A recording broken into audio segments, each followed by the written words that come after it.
Cəmaatın hamısının xeyri də bir olur, şəri də.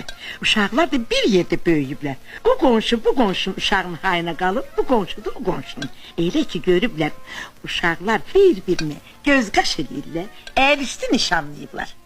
Əkin yeri ayırıblar, yığışıb ev tikiblər. Hərə bir şey atıb o evə.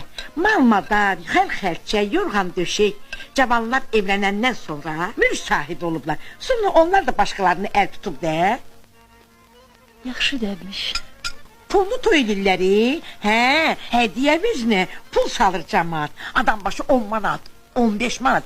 Yüzlük salanlar da var ki adı çıxsın. Adamlığa bax. Hər nədir? Yığılan pula ki ceyiz alırlar. Mənə bax. Qazanc xətrinə toylayanlar da var. Bircə bu qalmışdı. Elə bir yabırçılıqdansa qoy qarıyıb ocaq başında qalsın qızların hamısı. Mən hələ o günə qalmamışam ki yolçu kimi əl açım. Oğlumun canı sağ olsun. Onun təmiz adına mən ləkə vurmaram. Bizlik işlədənlər də var. Hə, ondan bundan bir o şey getirirlər. Xəl-xəlçə, mebir, yorğan döşək.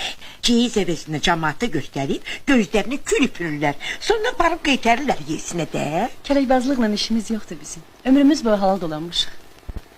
Bir dəxi İbrahim razı olmaz. Bura bax Ruxsara, xeyri şərə döndərməzlər. Bir qərara gəlməlisən ya yox.